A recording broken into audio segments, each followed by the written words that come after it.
Bismillahirrahmanirrahim. Assalamualaikum warahmatullahi wabarakatuh.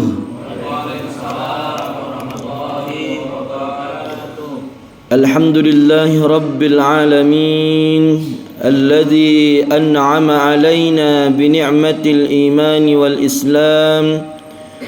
والصلاة والسلام على أشرف الأنبياء والمرسلين سيدنا وحبيبنا ومولانا محمد وعلى آله وأصحابه أجمعين أما بعد سبحانك لا علم لنا إلا ما علمتنا إنك أنت العليم الحكيم سبحانك لا فهم لنا إلا ما فهمتنا innaka anta 'allamul ghuyub. Rabbi shrah li sadri wa yassir li amri wahlul 'uqdatam min lisani yafqahu qawli. Hadirin jamaah salat zuhur yang insyaallah dirahmati dan dicintai oleh Allah Subhanahu wa taala. Kemarin kita sempat membahas tentang salah satu ayat Allah Subhanahu wa taala dalam Al-Qur'an yang berbunyi a'udzubillahi minasyaitonir rajim la in syakartum la azidannakum wa la in kafartum inna adzabi lasyadid. Syukuri pemberianku maka akan aku tambah, kata Allah, bila engkau kufur maka azabku amatlah pedih.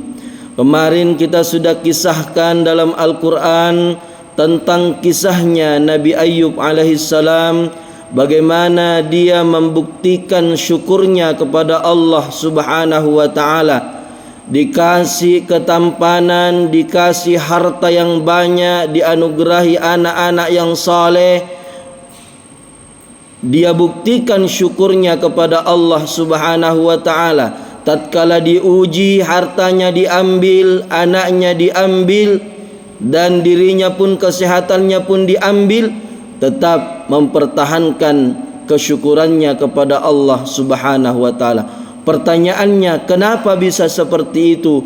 Karena Nabi Ayyub senantiasa meyakini bahwa segala nikmat yang Allah berikan, segala apa yang ia miliki sebenarnya itu hanyalah titipan Allah Subhanahu wa taala.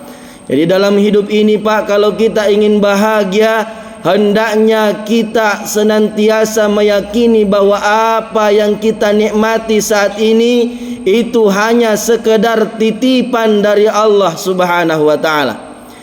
Jadi selalu saya sampaikan, ambillah sifatnya tukang parkir. Apa sifatnya tukang parkir, Pak? Coba lihat tukang parkir. Banyaknya mobil mewah yang masuk di halaman parkirnya tidak menjadikan ia sombong. Tidak pernah dia sombong bilang, lihat banyaknya mobil mewah yang masuk di pekarangan rumah, pekarangan halamanku. Dia tidak pernah sombong. Kenapa? Tukang parkir selalu yakin bahwa mobil yang masuk itu bukan miliknya. Memang bukan miliknya. Kemudian tatkala mobil-mobil mewah itu meninggalkan halaman parkirnya, apakah dia bersedih? Tidak. Kenapa tidak bersedih? Karena lagi-lagi dia meyakini bahwa mobil yang masuk tadi itu hanya titipan, sehingga kalau yang punya mau ambil, ya itu haknya yang punya, bukan hak saya. Makanya di dunia ini Pak, agar kita merasakan ketenangan batin, anggap bahwa apa yang kita miliki itu hanya titipan dari Allah. Sewaktu-waktu Allah mau ambil, itu haknya Allah, karena memang miliknya Allah, itu bukan milik kita. Hadirin yang dirahmati dan dicintai oleh Allah Subhanahu wa taala. Kemudian dalam Al-Quran pula itu dikisahkan hamba-hamba Allah yang diberikan nikmat tapi kufur atas nikmat itu, Allah berikan azab yang amat pedih. Jadi tadi contohnya Nabi Ayyub itu dikasih nikmat, syukur, dilipat gandakan nikmatnya.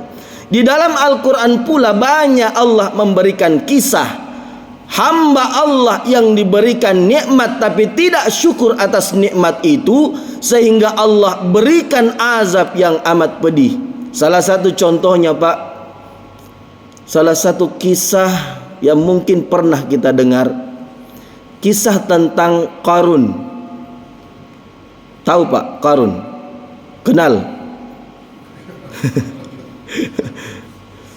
Jadi Qarun itu dalam sejarah peradaban manusia Pak, itu adalah manusia yang pernah hidup paling kaya di dunia Pak. Jadi manusia yang pernah hidup di dunia dikenal paling kaya. Ya. Sebenarnya sebelum jadi orang kaya Pak, Qarun itu adalah orang yang sangat miskin. Orang miskin tapi taat beribadah. Plus dia adalah sepupu sekalinya Nabi Musa alaihissalam. Sehingga karena tahu bahwa dia adalah sepupu satu kali Nabi, kira-kira Pak, kalau Bapak punya sepupu Nabi atau saudara Nabi, kira-kira jalan pintas menjadi orang kaya bagaimana caranya Pak? Ya minta sama Nabi untuk mendoakan dia supaya kaya. Itu jalan pintas kalau kita punya saudara Nabi. Ada di sini punya saudara Nabi. Ya Qarun itu seperti itu. Dia manfaatkan Nabi Musa karena dia miskin. Dia punya saudara Nabi yaitu Nabi Musa. Dia mintalah kepada Nabi Musa, wahai Nabi Musa, engkau ini Nabi, engkau ini kekasih Allah. Kalau engkau yang berdoa pasti diterima oleh Allah. Oleh karenanya doakan saya wahai Nabi Musa supaya bisa menjadi orang kaya. Kalau saya jadi orang kaya akan kumanfaatkan hartaku di jalan Allah untuk membangun agama Allah, membantu fakir miskin. Saya akan jadikan hartaku seperti itu wahai Nabi Musa kalau saya kaya. Nabi Musa karena melihat Qarun ini orang yang saleh, didoakanlah untuk menjadi orang kaya. Betul langsung diterima doanya Nabi Musa alaihissalam. Qarun langsung menjadi orang yang paling kaya. Tahu Pak bagaimana kekayaannya Qarun? Dalam sejarah disebutkan kekayaannya Qarun, ia memiliki ribuan gudang emas. Jadi setiap gudang itu dipenuhi emas. Ini bukan satu gudang Pak, ribuan gudang emas. Kunci gudangnya saja, jadi kuncinya baru kuncinya Pak, kunci gudangnya saja itu hanya mampu diangkat oleh 40 pemuda yang paling kuat di masanya. Baru kuncinya Pak. Bagaimana emasnya? Kira-kira kalau dikumpul itu emasnya Qarun itu, kira-kira kalah tumpukan batu bara yang ada di perusahaan ini Pak. Saking banyaknya itu emasnya Qarun. Tapi tatkala diperingati oleh Nabi Musa, wabtaghi fima atakallahu daral akhirah wala tansa nasibaka minad dunya. Wahai Nabi Musa, ingatlah bahwa harta yang Allah titipkan kepadamu itu datangnya dari Allah.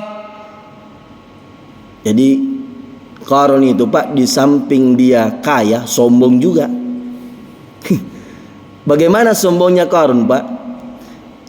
Saking dia mau dikatakan orang yang paling kaya, jadi setiap hari Pak, dia menyewa 40 pemuda yang paling kuat di masanya untuk mengangkat kunci gudang emasnya keliling. Ya, jadi misalkan Qarun itu mau pergi Bontang, misalnya dari Bengalon ke Bontang, jadi dia sewa 40 pemuda yang paling kuat, dikawal oleh 600 prajurit, 600 pelayan, 300 diantaranya adalah laki-laki, 300 diantaranya pelayan perempuan. Kemudian didampingi oleh 1000 prajurit. Untuk apa? Untuk mengangkat kunci gudang emasnya Qarun Pak. Saya mau tanya, kira-kira Bapak kalau punya kunci berangkas, itu disembunyikan atau diperlihatkan ke orang? Apa Pak? Kalau ada orang kaya sekarang ini Pak, kira-kira kalau punya kunci berangkas emas, kuncinya disembunyikan atau diperlihatkan ke orang? Disembunyikan. Kalau Qarun Pak tidak, dia sewa orang untuk angkat kunci gudangnya itu, untuk keliling kampung, untuk memperlihatkan ke orang bahwa lihatlah saya, orang yang paling kaya di dunia. Nah, tatkala ditanya, dinasihati Nabi Musa, ingat Qarun, harta yang kamu miliki itu adalah titipan Allah. Bukankah dahulu sebelum engkau kaya kamu berjanji bahwa harta yang Allah berikan nantinya akan engkau gunakan untuk membangun agamanya Allah?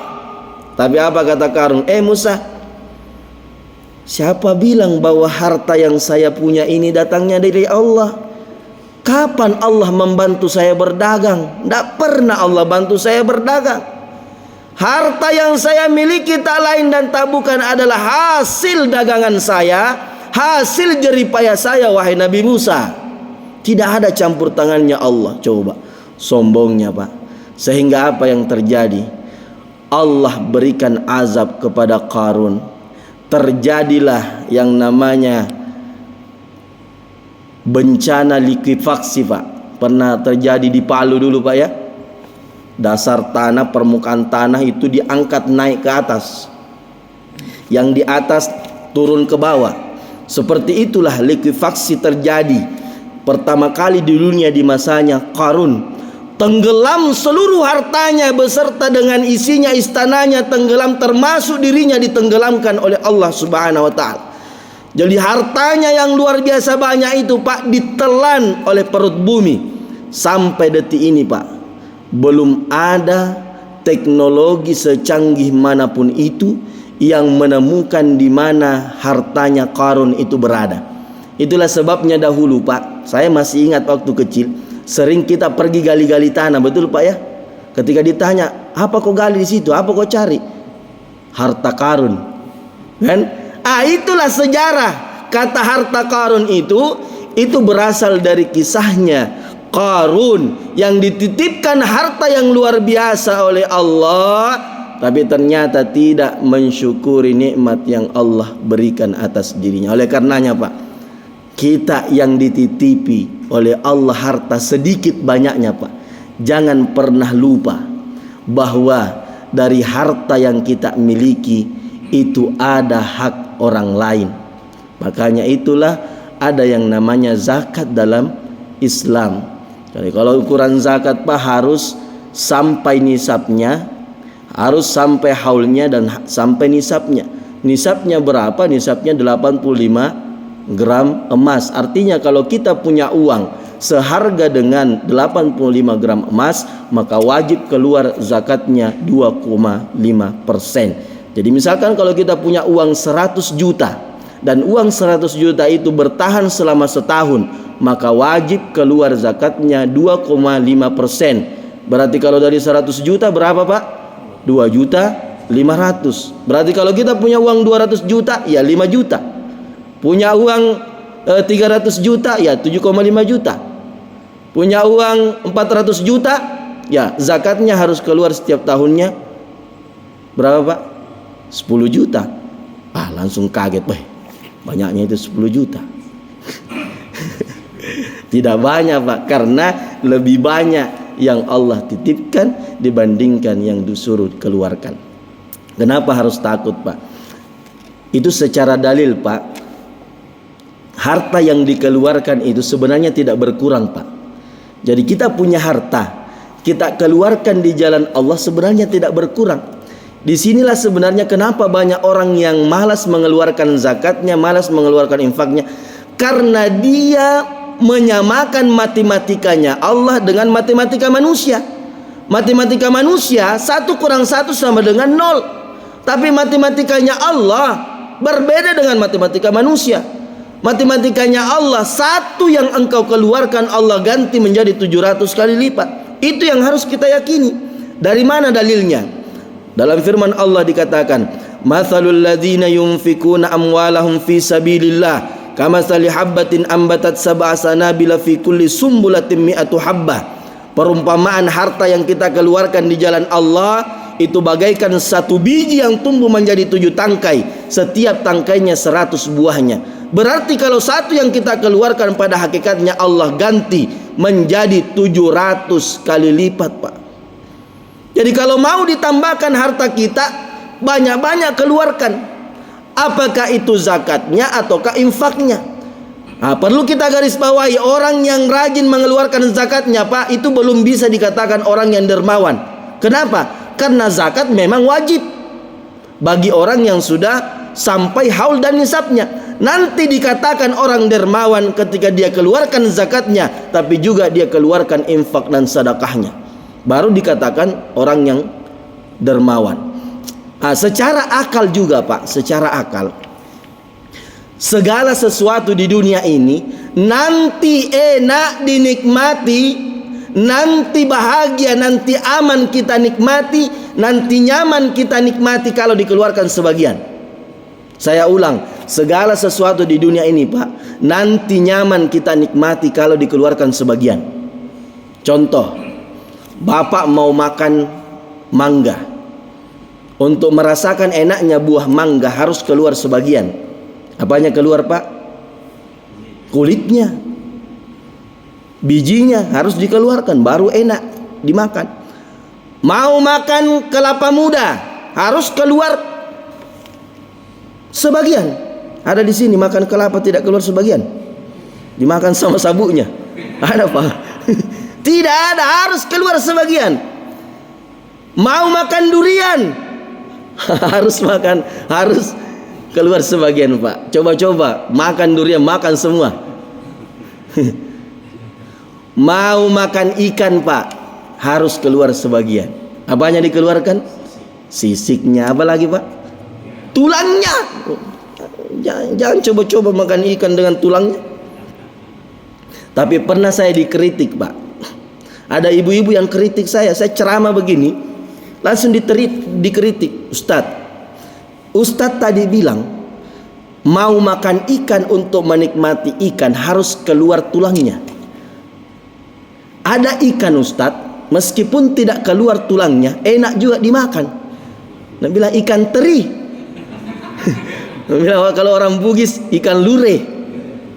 Wah, langsung, betul juga. Jadi saya bilang begini, Bu, cocok sudah, Bu. Artinya begini, kalau hartanya ibu besarnya sama dengan ikan lure, tidak usah dikeluarkan sebagian, makan semua.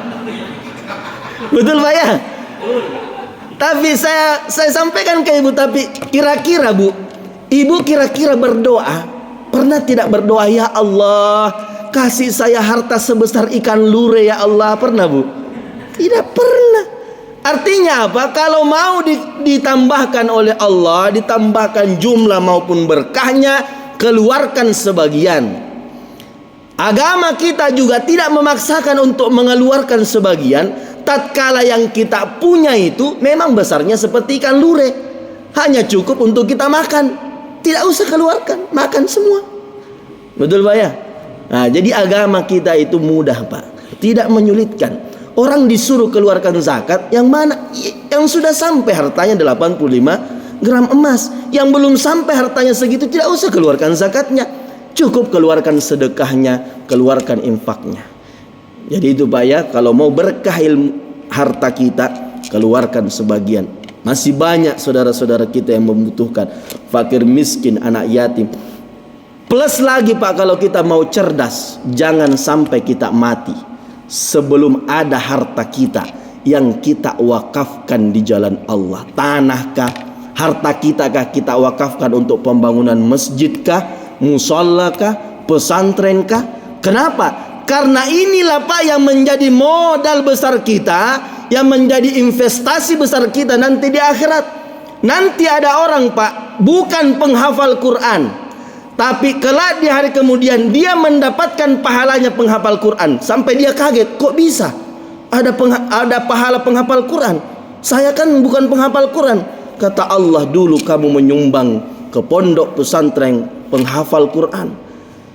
Harta yang kau sumbangkan itu digunakan oleh para penghafal Quran. Setiap huruf yang mereka bacakan, setiap huruf yang mereka hafalkan, itu pahalanya juga ditransfer ke orang yang menyumbang, tanpa mengurangi sedikit pun orang yang menghafal Al-Quran.